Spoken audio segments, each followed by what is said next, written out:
네, 요즘 증권가 정보지라고 하죠. 일명 이 찌라시 때문에 연예인들이 몸살을 앓고 있습니다. 허위사실 유포로 인한 연예인들의 고통 호소는 이번이 처음이 아닌데요. 문화제작부 신세롬 기자와 함께 자세한 이야기 나눠보도록 하겠습니다. 안녕하세요. 네, 안녕하십니까. 예, 저희가 찌라시는 평소에도 많이 보긴 합니다만 네. 최근에 이 연예계 성매매 의혹과 관련돼서 아주 인터넷에 뜨겁게 달구고 있는 것 같은데, 자, 이름이 거론된 많은 스타들이 법적 대응에 나섰다고요? 네, 맞습니다. 지난 17일이죠. 검찰이 연예인 성매매 의혹과 관련해 여성 3명을 피의자 신분으로 조사한다고 밝혔습니다. 이후 증권과 정보지에는 성매매 사건에 연루됐다는 10여 명의 여성 연예인 명단이 나돌기 시작했는데요. 각종 커뮤니티와 메신저를 통해 무차별적으로 유포되자 해당 연예인 소속사도 법적 조치로 강경 대응 방침을 밝혔습니다. 이름이 거론된 연예인들은 억울할 수밖에 없겠죠. 네. 또 여성 연예인들로서는 수치스럽고 또 향후 활동에도 영향을 줄 만큼 이미지에 치명적인 내용들이 담겼다고 말합니다. 처음에는 소속사 측의 입장도 긁어부스럼 만들지 말자 이런 생각이었지만 터무니없는 루머들이 마치 사실인 것처럼 퍼지기 시작하면서 연예인과 가족들의 고통이 너무 크다고 호소하고 있습니다. 네, 지금까지 어떤 연예인들이 이제 강경 대응 입장을 밝혔나요? 네, JYP 엔터테인먼트의 원더걸스 유빈을 둔 소문이 제일 먼저 나섰습니다. 이어 달샤벳의 수빈, 스피카의 양지원 등 여가수들과 배우 강소라 씨, 또 남보라, 신세경 씨 등 소속사들이 차례차례 법정 대응 방침을 밝혔습니다. 또 최근 태양의 후예로 주목받고 있는 배우죠. 송혜교 씨도 지난 2013년에 불거졌던 정치인 스폰서 루머가 다시 확대 재생산되는 모양새입니다. 당시에도 유포자들을 고소했었고 또 그 소문이 허위라는 것이 명백히 밝혀졌는데도 불구하고 최근에 인기 때문인지 또다시 같은 소문이 불거져 나온 겁니다. 같은 날 송중기 씨와의 열애설도 터졌는데요. 그 소문에 대해서는 팬들의 관심으로 생각한다며 유연한 방식으로 넘어갔지만 정치인 스폰서 루머에 대해서는 단호하게 대처했습니다. 네. 송혜교 씨 측은 즉각 선처는 없다고 밝히고 이미 해당 내용이 수사에 들어갔다고 말했습니다. 네, 지금 문제가 연예인들의 그 성매매 명단뿐만이 아니라 이 만나면서 비용까지도 좀 정보지, 찌라시라고 하죠. 여기에 좀 담겼다고 하던데 어떤가요? 두 분은 혹시 이번 찌라시를 받아보셨나요? 저는 이제 주변에서 보내줘서 받았거든요. 네, 맞습니다. 이번 찌라시의 경우에 특이점이 있다면 이 비용이 공개됐다는 점입니다. 네. 즉 해당 연예인들이 누구인지도 관심이지만 그 비용은 얼만가 이런 것들이 사람들의 호기심을 자극한 점인데요. 지난 1월이었죠. 걸그룹 타이티의 지수 씨는 이 SNS를 통해 받은 스폰서 제의 문자를 폭로했습니다. 이 네티즌의 장난이 아닐까 이런 의심을 해볼 수 있지만 당시 자신을 스폰서 브로커라고 소개한 사람이 한 번의 만남당 200만 원에서 300만 원까지 줄 수 있다. 이런 내용이 함께 공개됐는데요.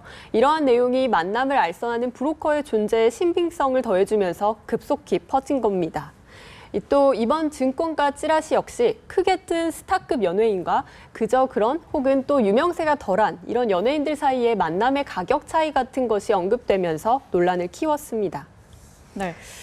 사실 이렇게 연예인을 둘러싼 루머에 대한 이야기가 이번이 처음은 아닌데 사람들이 이런 이야기를 해요. 또 아니 땡 굴뚝에 연기 나진 않겠다. 이런 얘기도 있는데 네. 이렇기 때문에 더 이런 게 확산되지 않나라는 생각도 들고요. 맞습니다. 이 정보지에 나온 내용들이 일부는 사실로 밝혀지기 때문에 이런 내용들이 더 사람들에게 호기심을 자극하는 거겠죠. 이 같은 일은 한두 번이 아닙니다. 지난 2013년 말에도 검찰이 여성 연예인의 성매매 사건을 수사 중이라고 밝히자 찌라시에 숱한 여성 연예인들의 이름이 오르내렸습니다. 당시에 브로커로 지목됐던 조혜련 씨를 비롯해서 배우 이다혜 씨, 또 가수 신지 등이 법적 대응에 나섰는데요. 이보다 앞서 장자연 사건과 또 최진실 씨의 자살 사건도 증권과 정보지로 소문이 심적 피해를 키웠다는 것을 알 수 있습니다. 배우 이시영 씨 역시 성관계 동영상이 있다는 헛소문이 정보지를 통해서 퍼졌고 실제 이 같은 정보지를 만들어 유포한 혐의로 신모 씨는 구속 기소됐죠. 욕설 논란에 휘말렸던 이태임 씨도 이 정보지를 통해 확인되지 않은 내용의 악성 루머가 빠르게 퍼졌고 실제 영상이 다시 SNS를 통해 돌면서 이러한 루머가 해소되기도 했습니다.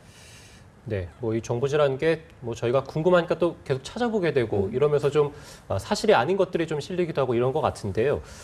자, 대상이 대부분 보면 여성 연예인들이 좀 많은 것 같습니다. 네, 맞습니다. 성매매, 성관계 이러한 동영상의 피해자는 대부분 여성 연예인들인데요. 특히 섹시한 컨셉을 내세운 걸그룹과 가수들은 더 쉬운 표적이 되곤 합니다. 하지만 가수 나훈아 씨의 사례 등을 떠올려 본다면 이 남자 연예인들도 예외는 아닙니다. 이 나훈아 씨는 루머가 일파만파 퍼지자 기자회견을 자청해서 억울함을 호소하기도 했죠. 네.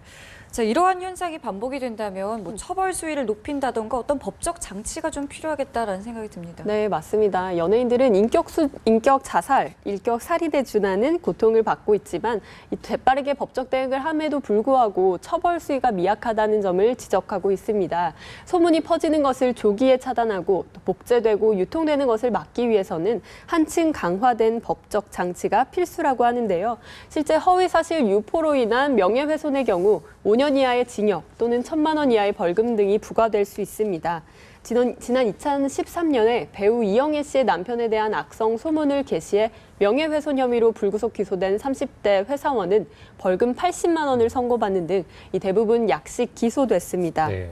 이미지의 타격, 또 캐스팅 취소, 대인관계의 어려움 등을 넘어서 이 더 큰 문제는 찌라시로 인해 퍼진 이 소문이 한 사람의 인생을 위협할 수도 있다는 점인데요. 이러한 점을 상기해 본다면 가벼울 처벌이라는 일각의 주장도 수긍이 갑니다. 재미를 위해 돌려읽고 또 정보력을 과시하는 수단으로 생각해 왔다면 찌라시에 대해서 이제 개개인 스스로가 한 번 더 검열을 해보면 어떨까 싶습니다.